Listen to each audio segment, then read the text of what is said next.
One of the most dynamic periods in Vancouver's history is the decade from the mid-60s to the mid-70s, when the rapid population and economic growth of the city was accompanied by transformative cultural and political change. Symbols of change will be familiar to you in Vancouver that come readily to mind: youth-led counterculture, formation of Greenpeace, the emergence of two new political parties, Team and Cope. One of the underlying forces of change was the Vietnam War and the influx to Canada from 1964 to 1973 of 150,000 war resistors, a significant number of whom came to British Columbia and Vancouver. To cast light on the Vietnam War's impact on Vancouver, I'm delighted to introduce tonight's speaker, Dr. Lara Campbell, who teaches in the Department of Gender, Sexuality and Women's Studies at Simon Fraser, where she presently serves as a department chair. Lara hails from Ontario, where she studied at McMaster, Toronto, and Queen's Universities. One of Lara's most important achievements, in my view, has been to organize the speaker series called Her Story Cafe with Jolene Cumming, who's sitting right over here, a member of the Vancouver Historical Society. These talks on women in history and contemporary life were held in locations such as cafes in order to broaden discussion about women from universities into the community at large. The Her Story Cafe has now given way to a new public lecture series on women and gender in history called Cafe Minerva. One of the other facts about Lara, which I couldn't pass up, is that she believes in Sasquatches. Now, I was tempted to ask how many people in the room believe in Sasquatches, but I won't. But Lara tells me, and she's told me on more than one occasion, that both in terms of her belief in Sasquatches, she's very interested in the people who hunted Sasquatches. Apparently there was quite a wave of Sasquatch hunting in the 1970s. And as she moves along in her career, this will be a subject of further exploration. So I would like to, without any reason for any authority from the executive, I would like to offer Lara an open invitation to return to the Vancouver Historical Society when she has located the Sasquatches and tell us about both them and the Sasquatch hunters.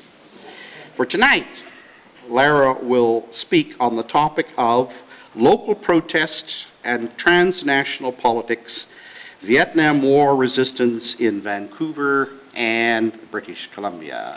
Please welcome Dr. Lara Campbell. He's definitely on a roll. Okay. But I think that sets the context up fairly well. It hasn't changed very much from Victoria. Well, we can debate that after.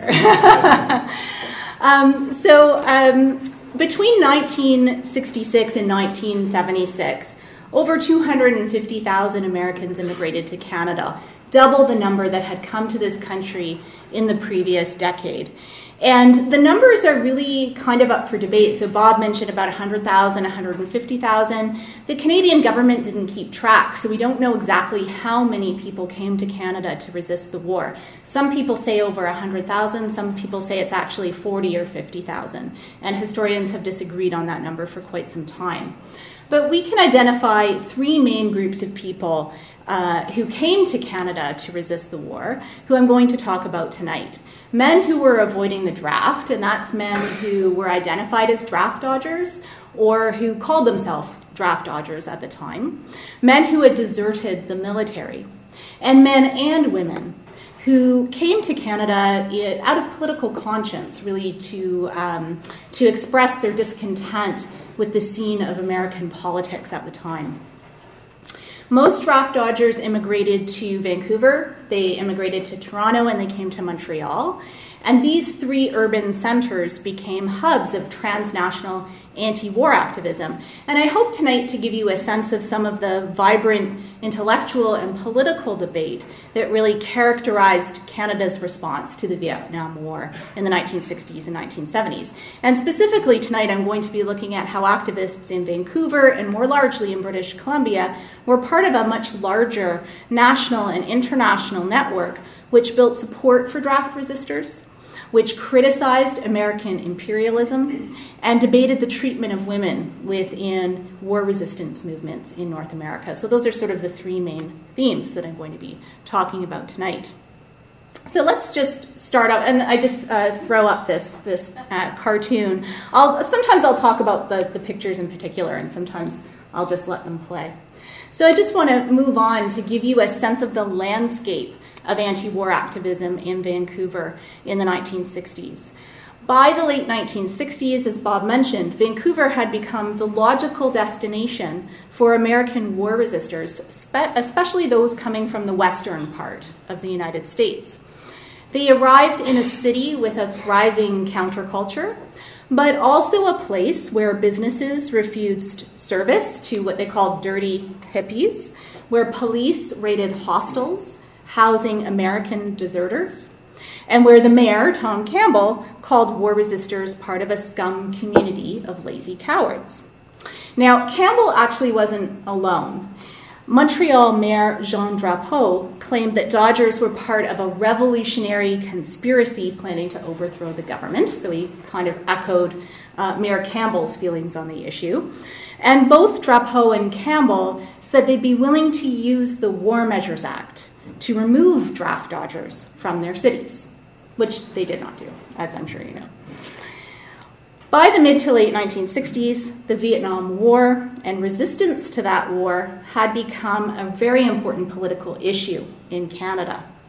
Increased media attention, especially to the suffering of civilians in the war, helped spark a powerful and broad-based anti-war movement across the continent. And I think it's really interesting to talk about the Vietnam War because the official Canadian response to the war, as well as Canadian public opinion, was actually quite complex.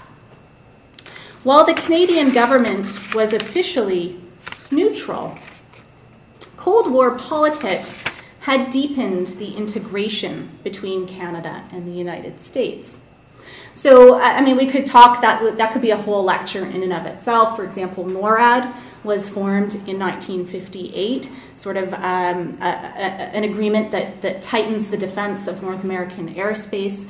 But really, for our purposes tonight, more important is the defense sharing agreement between Canada and the United States. This agreement actually gave Canadian businesses the right to bid on U.S. military contracts. So between 1965 and 1973, which is really the height of the Vietnam War, Canada sold $2.47 billion worth of military goods to the United States. And this is important because this conversation about Canada's role in supplying war materials to the United States would become a central component of the peace movement, the anti-war movement in North America.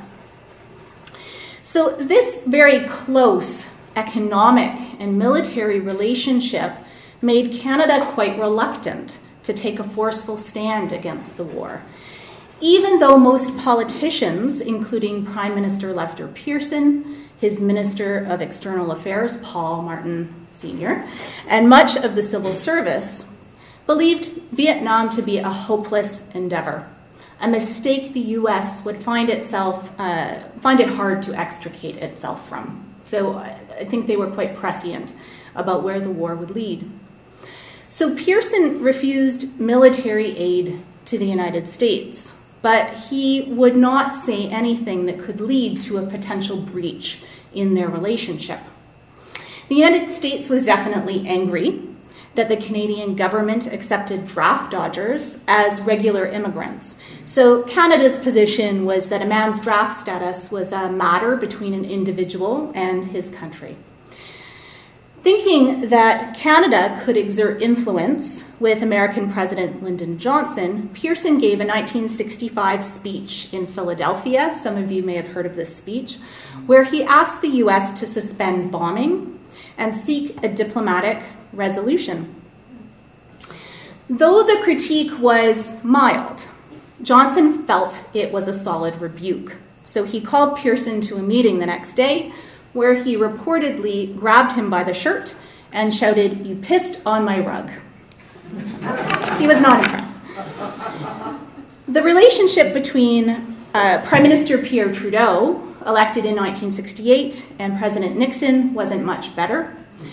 Trudeau also refrained from outright criticism until 1973, when increased anti-war protests and a liberal minority government dependent on NDP support led to a unanimous resolution condemning US action. So the point here is that it took Canada actually a fairly long time to take a public stand, a clear public stand against what was happening in Vietnam. And I'll just throw these, I won't go over all these, but you can sort of see here that when you look at public opinion polls at the time, what you see is decreased support for American intervention in Vietnam. And it kind of gathers speed over time. So by 1971, you have a slight majority of Canadians believing that America had made a mistake in intervening in Vietnam.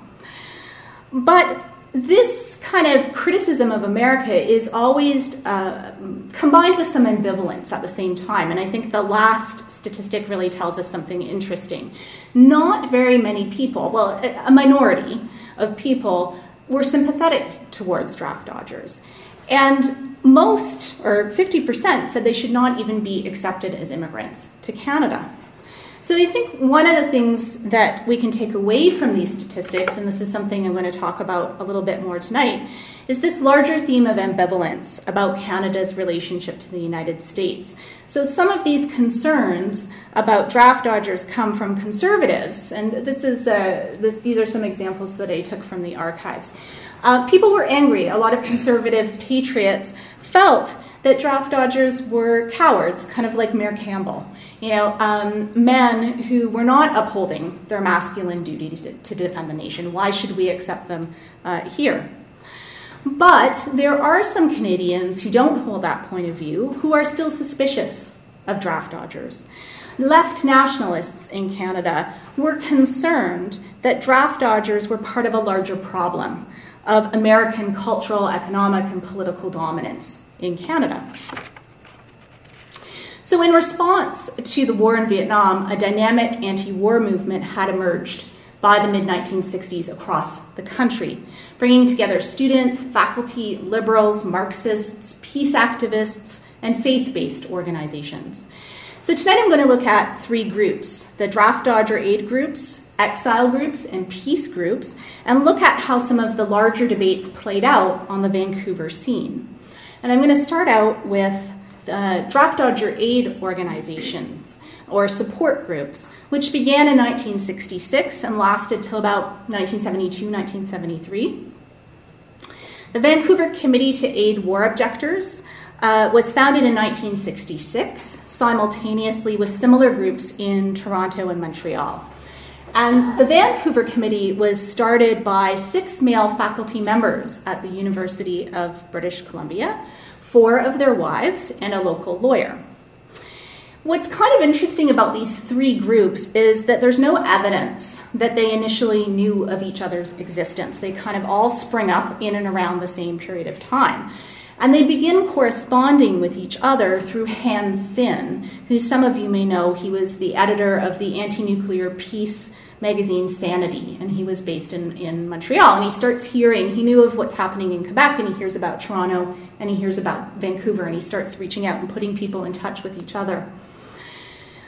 These groups were mainly staffed by Canadians, but they had connections with war resistors, the anti-nuclear movement, and Mennonites, Quakers, and Unitarians. And really in Vancouver, the Unitarian Church played a very important role in supporting draft dodgers, and I'll come back to that a bit later. The Vancouver Committee, like the other groups, saw its main role as researching and providing counseling to draft resistors on immigration and jobs.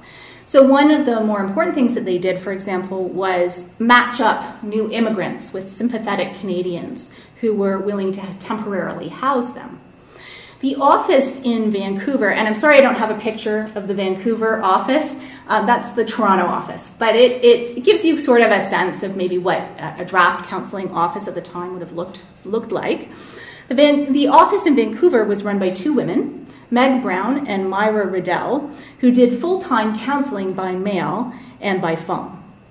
One of their earliest projects was a pamphlet called Immigration to Canada and its Relation to the Draft. And this pamphlet was actually written by Meg Brown and her husband, Benson Brown, who was a math professor at UBC.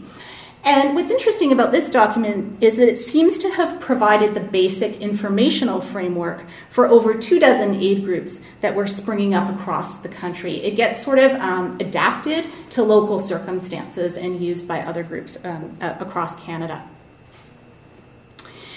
Another kind of group was the exile group, sometimes called American Deserter Committees. In Vancouver, the American Deserter Committee starts a newsletter called the Yankee Refugee. So sometimes they just get called the Yankee Refugee Group or the American Deserters Committee. And they're a little bit different from the draft dodger age group support groups because they were sometimes in conflict with them theoretically. Their identity as exiles was based on being an American living in political exile.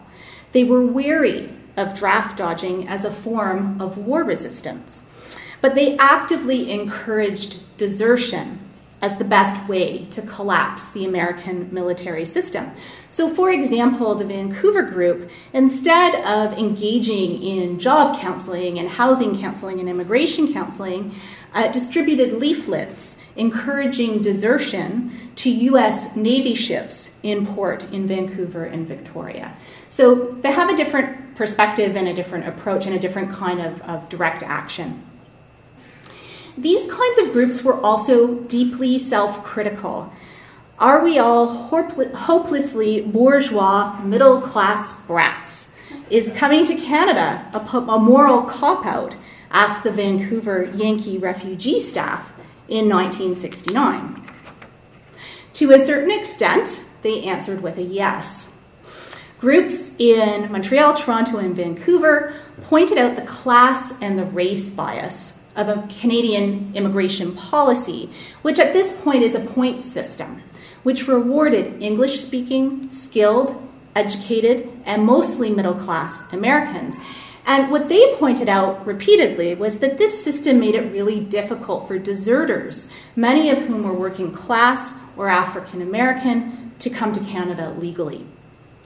These debates played out in Vancouver, where Yankee refugee members Melody Killian and Rick Ayers argued that draft dodging was a negative political act because it was an individual answer to a larger problem. In their eyes, the larger problem is global capitalism. The larger problem is American imperialism. All of these groups, including the Vancouver group, pointed to a much harsher reality. If young, white, educated men left the US for the supposed safe haven of Canada, weren't they just tacitly accepting that other men, the most dispossessed, the men with the fewest options, would be inducted and sent to the war in their place? And this is why I think the Yankee refugee staff actually asked that question of themselves.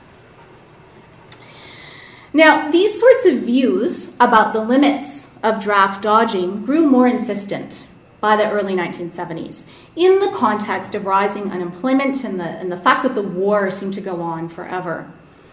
By 1970, the Vancouver Committee, along with actually most other aid groups in the country, had shifted their views.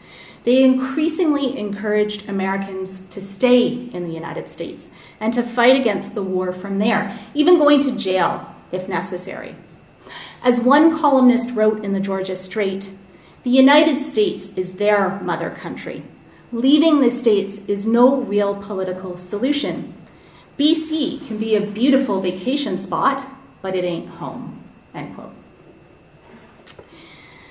So alongside these two kinds of support, these two organizations, the support groups and the exile groups, Canadians in turn developed dozens of local and national organizations to end the war, beginning in the 1960s. such as the Vancouver Vietnam Action Committee and the UBC Vietnam Day Committee, and it seems that the UBC Vietnam Day Committee was one of the first campus organizations in Canada. The Women's Peace Group, who I'll talk about a little bit later, Voice of Women, or VOW, also took a very early stand against the war, calling for the end of American bombing in 1964. But these organizations really struggled with how to understand Canada's role in Vietnam.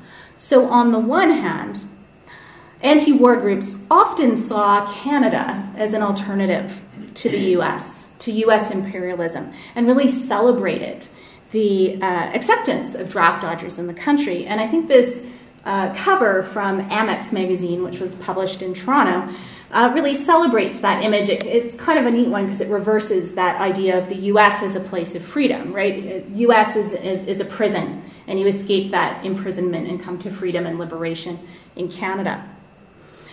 Many Canadians interpreted the Canadian-American relationship as a colonial one, with Canada the victim of American dominance. There is no doubt that many Canadians saw the United States as fundamentally corrupt and profoundly imperialist, a death culture in the rhetoric of the time. Author Farley Mowat's 1966 speech, where he accused America of mass murder and of waging an uncivilized, reprehensible, and racist war, nicely sums up the growing anti-American stance of many Canadian nationalists.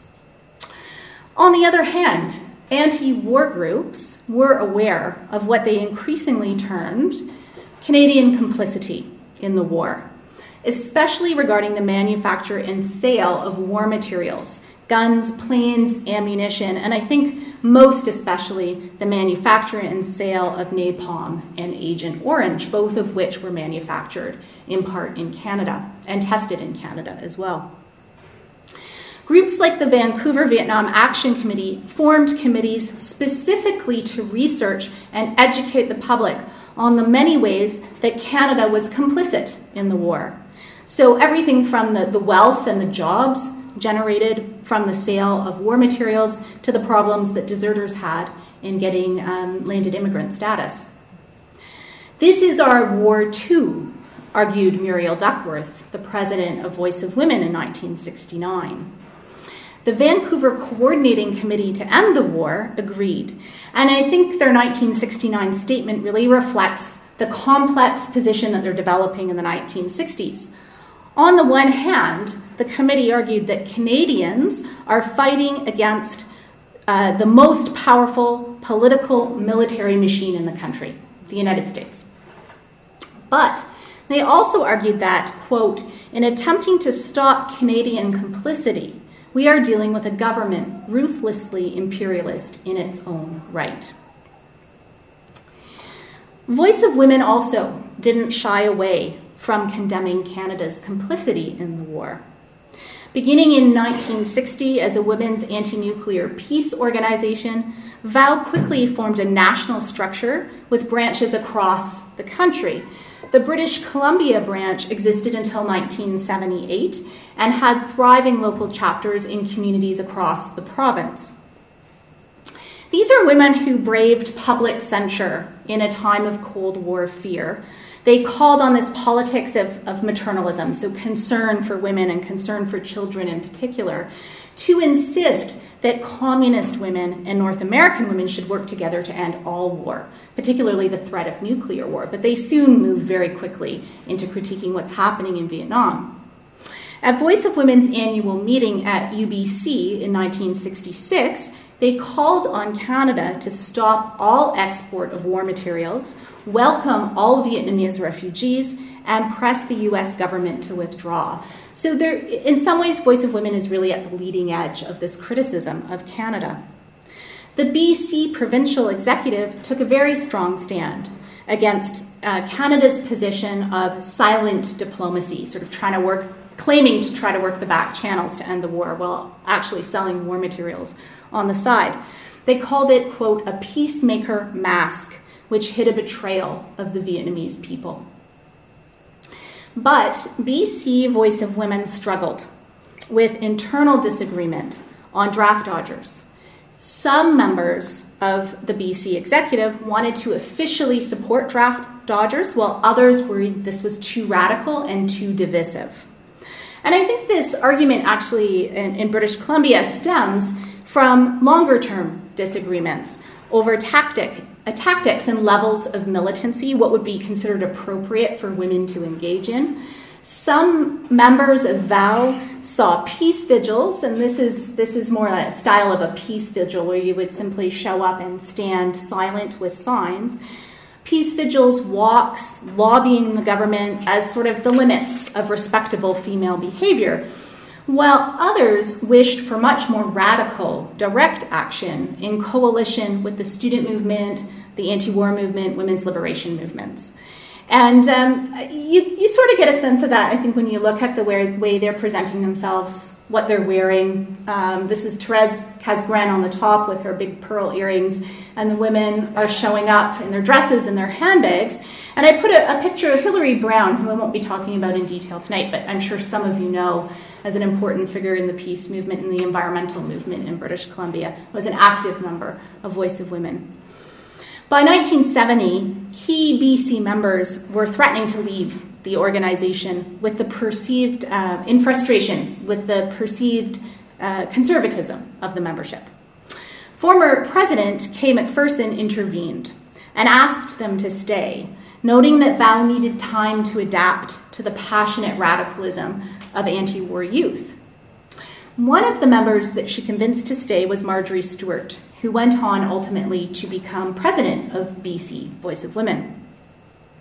Stuart brought a passionate public voice to the connections between women's domestic labor and militarism, especially the role that women could play in boycotting companies like Dow Chemical and Rubbermaid, both of which made war materials as well as kitchen supplies like saran wrap, for example. So the Voice of Women initiated a boycott saran wrap campaign in the late 1960s.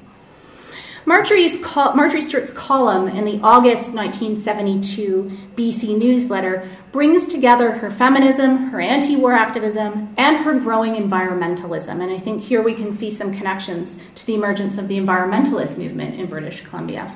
I won't read out the whole thing, but I think it's a very powerful statement. Can you smell the stench of gangrene in your kitchen? Do you hear the screams of a napalmed child in your rumpus room? See the sterility of a defoliated countryside in your garden. Feel the misery of a deformed baby in your nursery. Everywhere I turn in my home, I see my contributions to war. And Stuart would go on to write a number of these sorts of columns, really linking these main concerns together. So if the anti-war movement struggled at times to address the Canadian-American relationship and Canadian complicity in the war, it also struggled with problems around women's role in the movement. Only American men could be drafted, so it isn't surprising that the movement was focused mainly on the concerns and the support of men. Men had difficult choices to make and a great deal to lose by being drafted. They could lose their lives if they served. They could lose their freedom if they stayed in the United States and resisted. But being attentive to gender politics and to women's experience really tells us a much more complicated story, I think. The majority of draft-age Americans who came to Canada in this period that we're talking about were women. And they came for many reasons: to support their boyfriends or their husbands, or on their own, as a political statement against the war and out of political conscience with the way American politics was apparently moving. We may see more of that in the future, depending what happens in the United States. Women played central roles in the decision to immigrate to Canada, seeking information and advice from aid organizations, or instigating exploratory road trips to check out Canada for themselves and their families. So, for example, at UBC in special collections, there's a wonderful collection of the many letters written to Jane McCree Elrod, otherwise known as Mac Elrod, who, along with his wife Norma, came to Vancouver in 1967. and set up a network for war resistors in British Columbia with the Unitarian Church.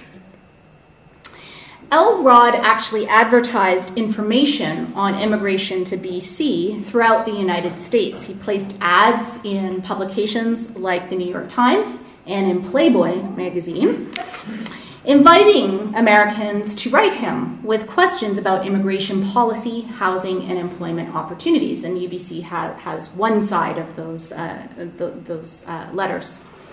These letters show that women sought out alternatives to the United States. Some were mothers who were writing preemptively. Their sons were coming up to draft age. They thought the war might go on for a very long time, so they were trying to get out in advance of their sons being inducted.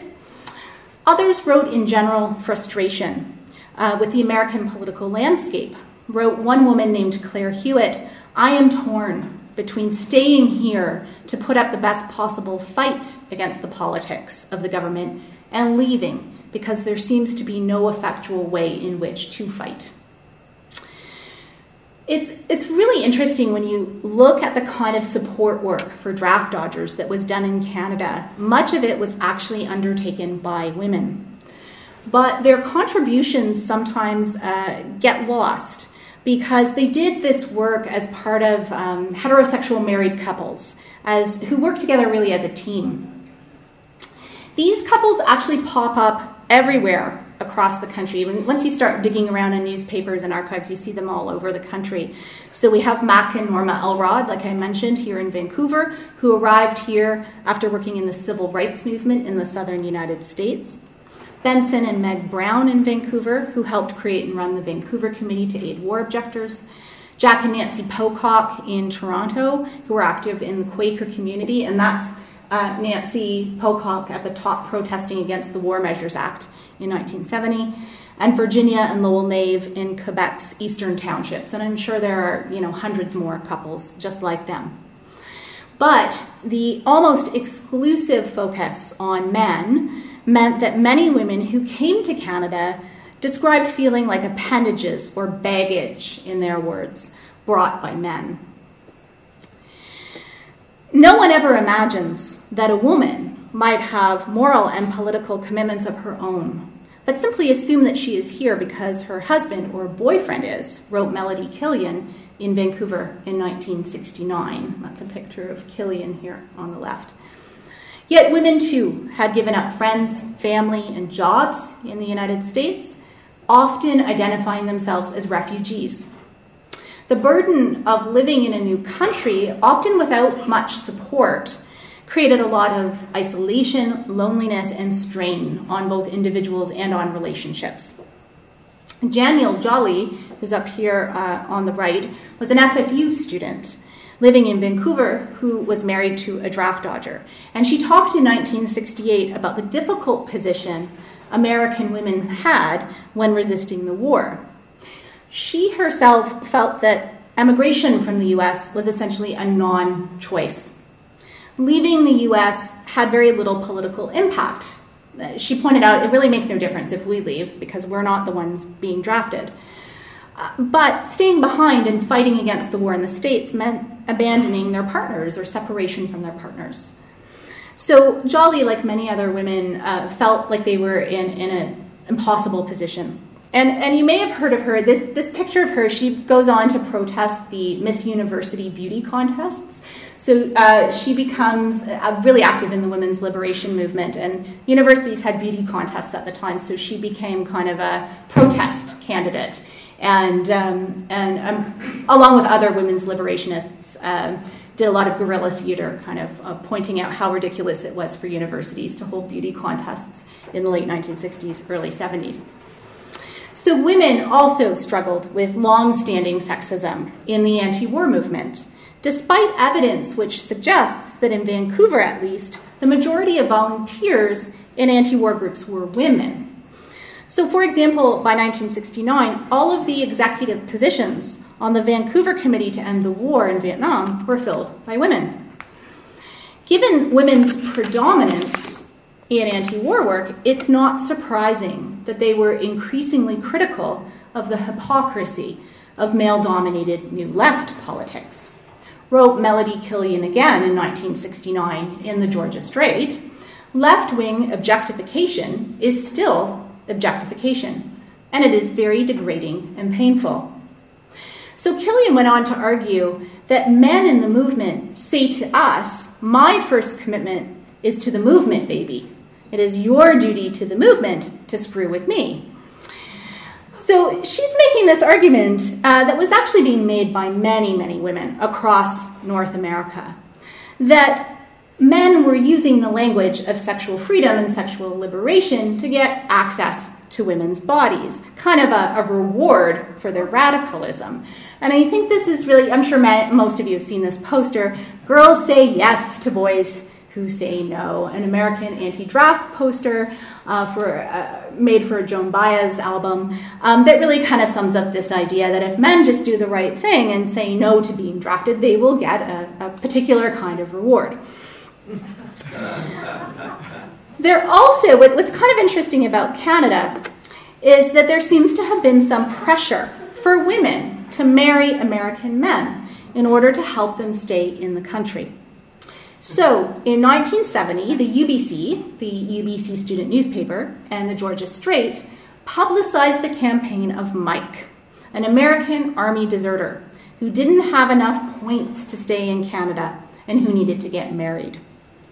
The UBC student housing him, whose name was Al, figured the best way to help Mike was to place ads in local newspapers and around the UBC campus to help him find a wife.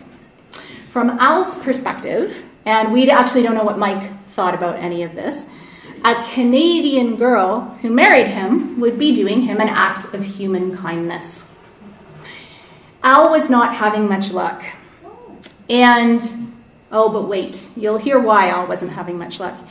Here's what he said about Vancouver women. They are selfish parasites who are all talk. I have found the ordinary straight girls, he told the Georgia Strait, to be most serious and understanding of the situation. But the politically aware, libertine, existentialist, hip, women's liberationist shit chicks, treat it as a big joke, end quote. So it's probably not surprising that Al wasn't having an easy time of this. Despite these ongoing problems, women's involvement in anti-war work had a lasting impact and contributed to feminist ways of assessing the war, especially its impact on civilians and on children, and the connections between militarism and sexism. And I think a good example is this statement that's developed by women in the Vancouver Vietnam Action Committee, which had a membership dominated by women by the late 1960s. Their critique of Canada's complicity in the war drew on all these kinds of criticisms I've been talking about, but they did put a feminist spin on it. Here's what they said. A society oriented toward war and death, toward maximizing war makers' profits, is not a society which can meet the real needs of human beings. Women suffer particularly from this evil because we have so long been denied the realization of our human potential. Voice of Women also shared a feminist perspective on the war, though it was rooted more in the politics of shared motherhood and concern for children. After consulting with women in Vietnam, for example, Val initiated a knitting campaign, asking women across North America to knit baby clothes and blankets in dull colors so that Vietnamese children would be less visible to American bombers. And this is Lil Green, who headed up the Ontario campaign with, you can see the little baby clothes hanging on the clothesline behind her. These clothes were collected and mailed to Vancouver, where another couple, Kay and Alan Inglis of the Canadian Aid for Vietnamese Civilians, shipped them to Vietnam, along with medical supplies. And this is important because Americans could not ship aid to Vietnam. It would be considered aiding and abetting the enemy. So a lot of this kind of work was done through Canada and through Vancouver in particular. Yet many anti-war organizations found it very difficult to see women as substantive contributors to policy. And this reflected tensions on the New Left in general, as women were increasingly calling out their male comrades who were unwilling to take women's liberation seriously. Some of these tensions played out most clearly at Simon Fraser University, which opened in 1965 and quickly became known as Canada's most radical campus. The student movement at SFU flourished, focusing on democratization of the university and also support for the anti-war movement. And just as an aside, when I was looking through the Student Society collection in the archives, there was a motion put forward to change Gallardi Way to the Ho Chi Minh Trail, which did not pass. But young women felt excluded from important leadership roles, complained that they were there to do, quote, the shit work of the movement. As SFU student and Women's Caucus member Marcy Toms argued in The Peak, women were fed up with being denied their rightful places as potential equal theoreticians, competent speakers, and capable organizers. This was happening not just at SFU, but across the country. Women frustrated with sexism, increasingly organizing on the basis of feminist politics around women-centered issues. So I'd like to just end tonight with a little case study about something that happened in Vancouver in 1971 that I think really brings together these themes that we've been talking about, the anti-war movement, feminism, and nationalism. Oh, and by the way, I don't know if you can see this here, but this is the response of The Peak, the SFU student newspaper, to this movement to form a women's caucus. They called it Pussy Power. So, it wasn't necessarily an easy place to be a young feminist in the late 60s at SFU. So what happens in Vancouver in 1971? In April 1971, Vancouver hosted the Indochinese Women's Conference to end the war. The conference held in Vancouver was the end of a cross-country tour which began in Montreal and was actually the second tour of its kind. The first one had taken place in 1969. The driving force behind both tours were the Peace Women that I was talking about earlier, Voice of Women, and their American counterparts, Women's Strike for Peace. By all accounts, the first two-week tour in July of 1969 was a rousing success. The tour grew from a meeting between Canadian, American, and Vietnamese women at a Paris Peace Conference in summer 1968, which VOW member Kay McPherson followed up with a trip to Hanoi to visit with the Vietnamese women's unions. Because Canada was officially neutral territory, it was actually the only place on North American soil where Vietnamese and American activists could meet. So VOW women understood their role as facilitators. They knew that the media attention that they brought could garner some support for peace. So in 1969, 3 women from Vietnam and their 2 male interpreters traveled across the country: Montreal, Niagara Falls, Toronto, Winnipeg, Regina, Nanaimo, and Vancouver. And that little clip of a picture up on the right is the women waiting for the ferry in Horseshoe Bay to take them to Nanaimo. A 2-day conference at UBC garnered over 300 participants, and a public meeting at the Queen Elizabeth Theatre drew over 600. The BC executive of Voice of Women raised a huge amount of money and paid all the expenses for their travel to BC, which is, they're coming by plane. This is not an insubstantial sum of money. But by the time of the second tour in 1971, the landscape of the anti-war movement and feminism had changed. By 1971, VOW was aware that energy in the movement was coming from youth, that younger feminists, who defined as women's liberationists, would need to be approached. Also, by the early 1970s, American women of color had begun identifying as third world women, centralizing the connections between racism and patriarchy, really centralizing their oppression based on race. So Peace Women reached out to women's liberation and third world women for conference planning.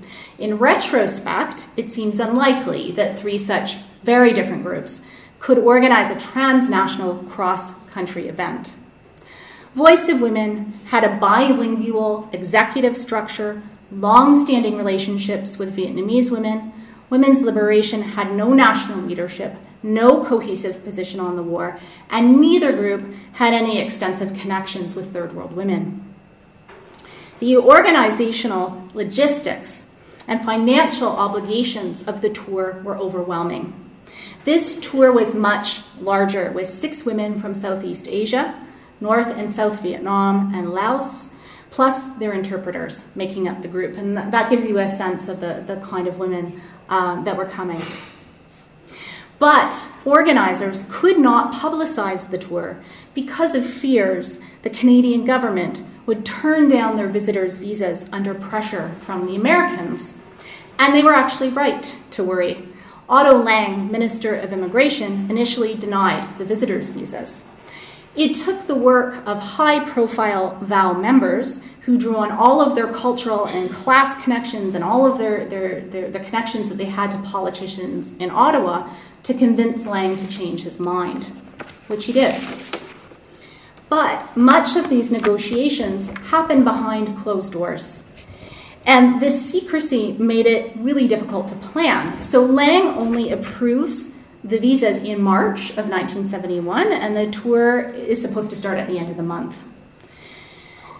On top of that, recognizing that the Vietnamese women were, and remember, a time of no email, right? So all of this planning is happening by telegram, and sometimes by letters, and sometimes by intermediaries at international conferences. Voice of Women recognized that the Vietnamese women wanted to meet American women, mostly, so they gave American women 80% of the delegate positions in Vancouver. So of the 600 attendees, 300 defined as Third World women, 200 from women's liberation, 100 peace women. Most were young and most were American. None of these groups held common ground on the war, and the conference itself often reflected anguished disagreement. From the perspective of peace women and the group from Southeast Asia, the tour was supposed to prioritize women's work in ending the war. So women from Vietnam showed photographs of women who had been tortured and sexually assaulted, images of children's bodies disfigured by napalm, and spoke about how their families had been broken by the war. Accounts of the talks remarked on the really, really high emotional intensity that developed as North American women listened and saw the witnessing of the Vietnamese women. But women's liberation and Third World women wanted to broaden the conference to discuss larger issues of race, poverty, oppression, and homophobia in North America. In addition, another series of conflicts emerged, this time over the issue of security. Third World women, coming from the violence and the surveillance of radical groups in the States, feared similar treatment in Canada, and they insisted on providing security detail, guarding the doors to every event, standing up on the podium next to the speakers. They also apparently wanted to bring their own guns to Canada.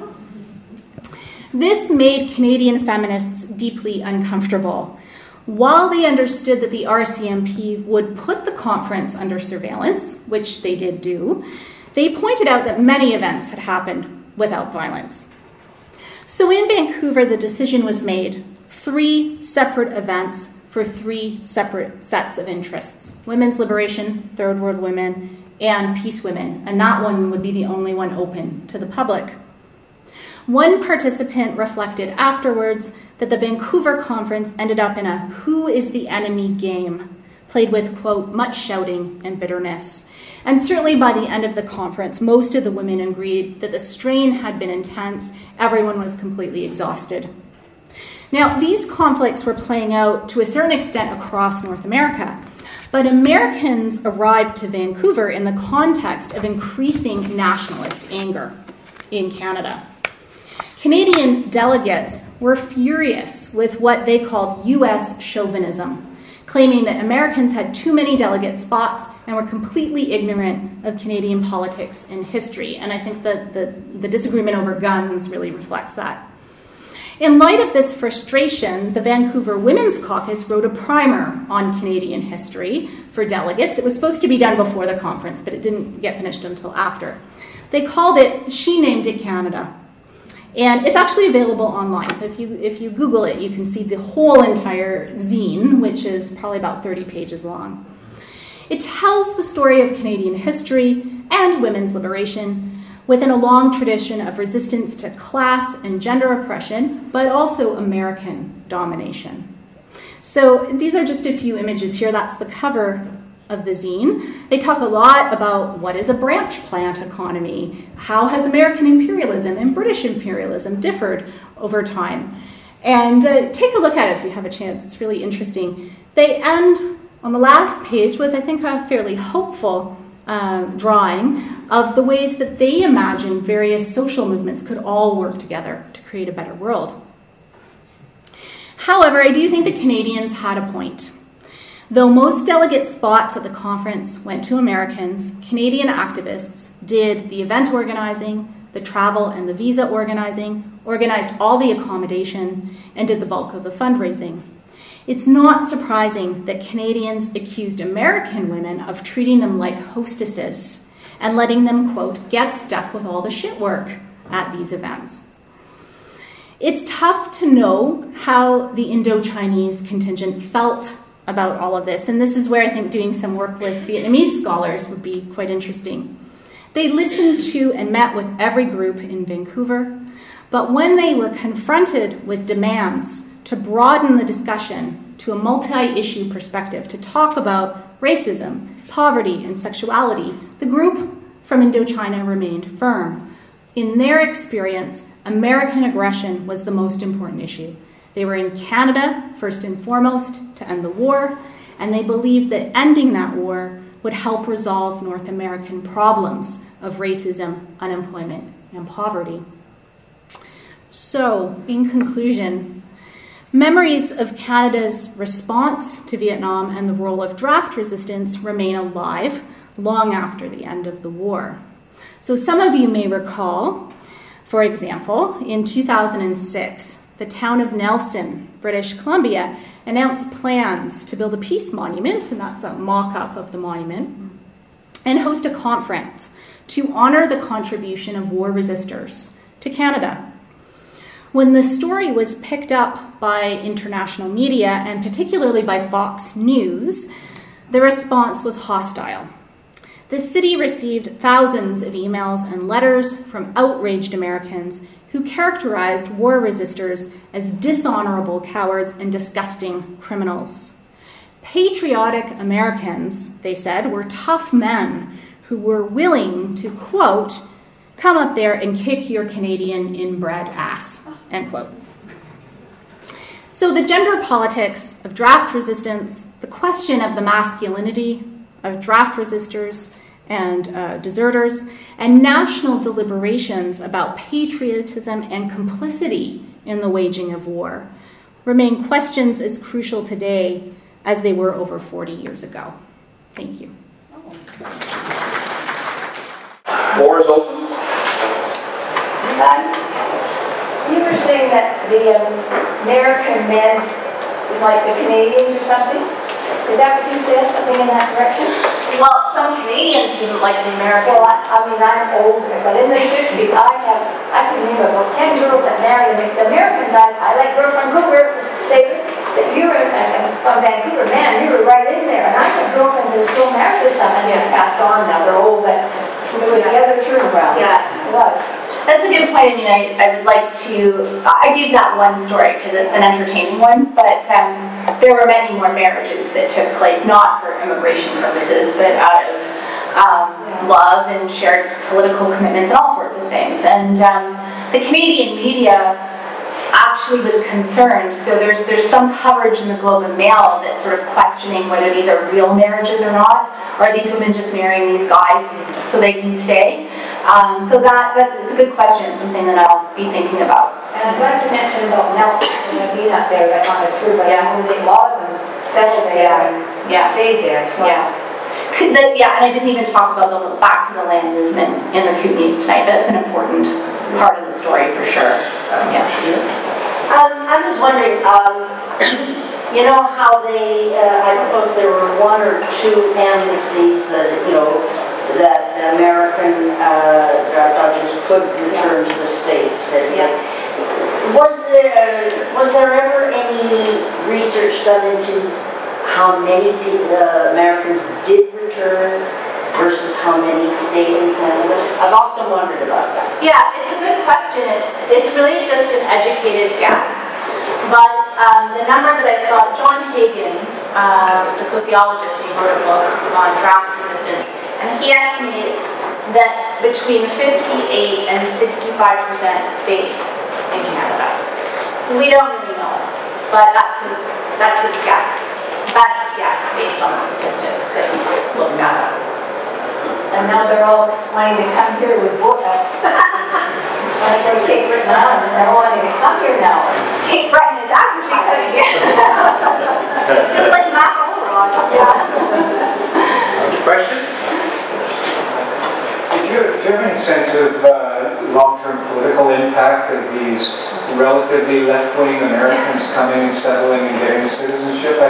They wouldn't have had citizenship in time to vote for the Barrett government in '72, but any kind of long-term ideas about how it's worked out?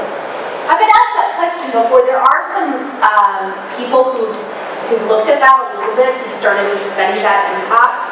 There's some, I mean, I was just reading about Greenpeace, and a number of the people who helped start Greenpeace are, one was a draft resistor, a number were Americans who ended up in Vancouver for various reasons.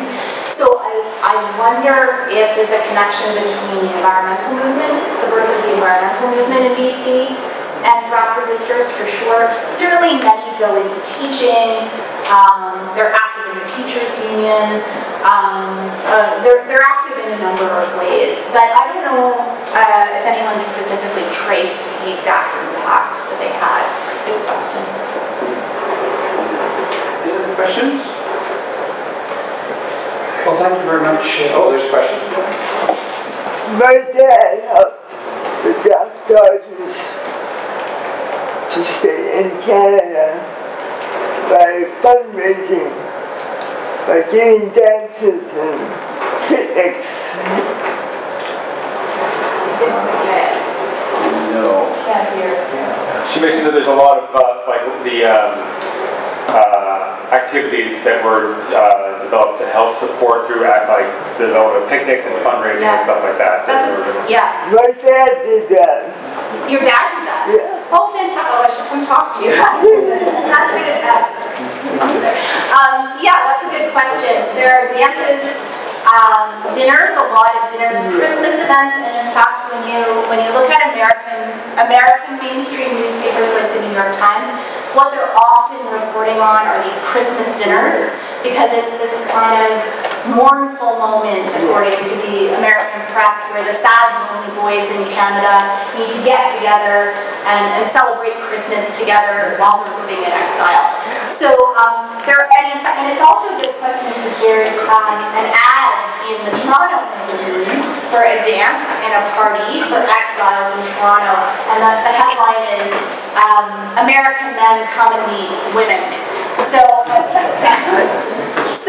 I think the gender politics are also at play in those kind of social events as well.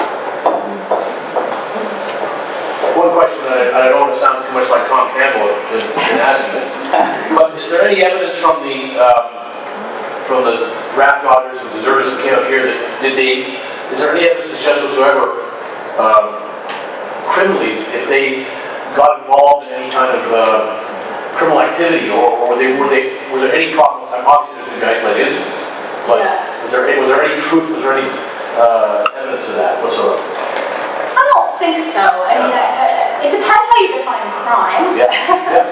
Loitering, I suppose, would be more. I guess I'd be more serious. The more serious. Certainly, people are flagrantly disobeying drug laws, particularly around marijuana. and the infamous Gastown smoke-in of 1971 that ends up in a police riot is a really good example. But other than that, I've not seen anything that would suggest any criminal activity. It's a good question. There's a case that gets publicized across the country. It's a case that happens, I think it's in Scarborough, Ontario, where a guy gets a job working for the school board. And they hired him without knowing he was a draft resistor. And then the alderman found out that he was a draft resistor and they fired him. And they claimed, you know, that he was a drug dealer and that he was luring young children in to use pot. And there was no truth to that. It was just a rumor. And he ended up winning his job back eventually. So it's a good question, but no, I don't think, other than those examples, I don't think there's anything.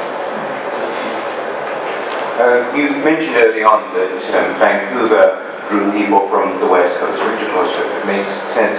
I'm wondering, has anyone done any analysis as to whether people who came from rural areas in the States ended up settling in rural areas in Canada, and people who came from urban areas in the States settled in urban areas in Canada? I have no idea. I don't know. I just finished reading the book Welcome to Resistorville, which looks at draft resistors in the Kootenays, but I don't think she makes that connection that it's rural to rural. It's a good question. I don't really know.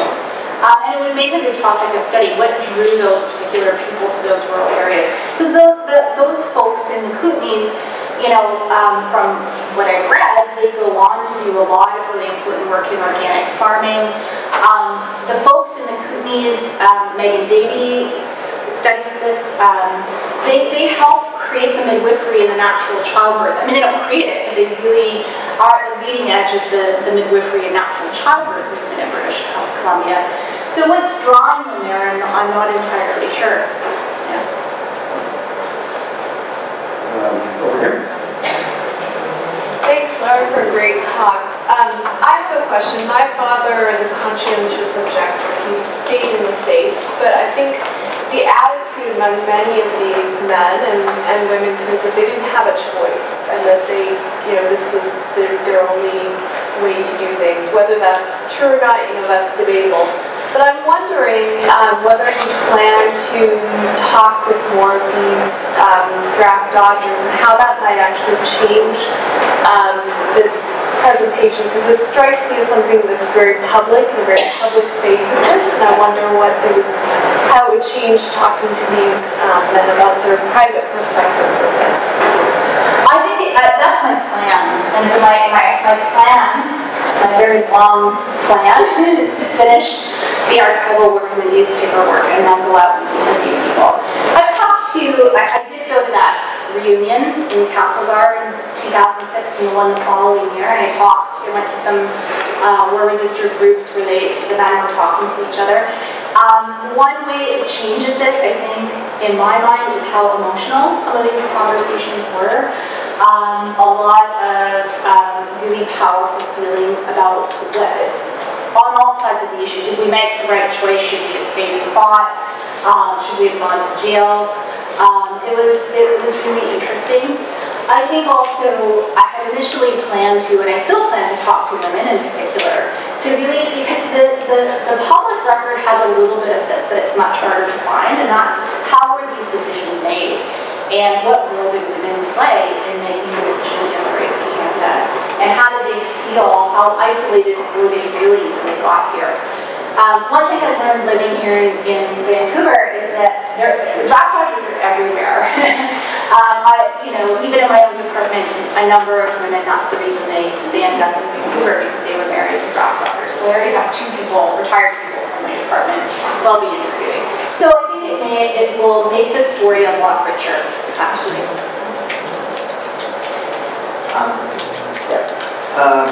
Of course, the people who were men declared they were gay, they were not sent to the war in the U.S. Is there any kind of statistics about that in the U.S.?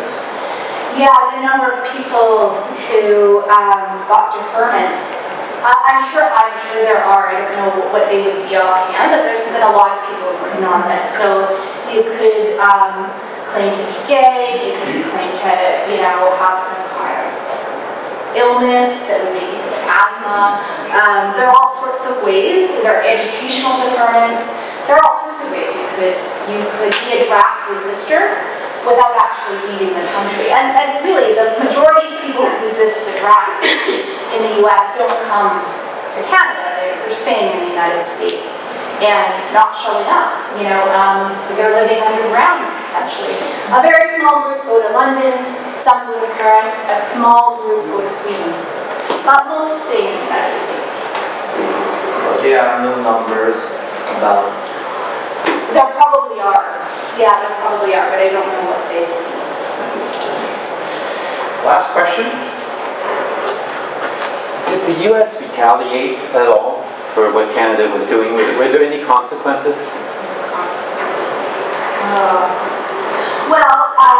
Just one example. Technically, immigration officials and border officials weren't supposed to take your draft status into consideration when you're coming into the country. But we know they did at times because there's a discretionary, they have some discretion. And so sometimes people were indeed turned back because they were of poor character. We know that the RCMP was keeping an eye out on people who were deserters. Where the places that they lived in Vancouver, Montreal, and Toronto were raided under the guise of drug raids, but most people at the time thought it was because they were deserters. And there are a few incidents in British Columbia where some guys who were deserters were picked up by the RCMP and deposited back over the border. That did happen. So we know that the RCMP was sharing intelligence information with the American government. So sometimes there were consequences for individual people. There's a character in Jane Rule's novel, The Young in One Another's Arms, who is picked up and deposited at the border. Yeah. Maybe that came from that incident that happened in BC. Well, thank you, Lara.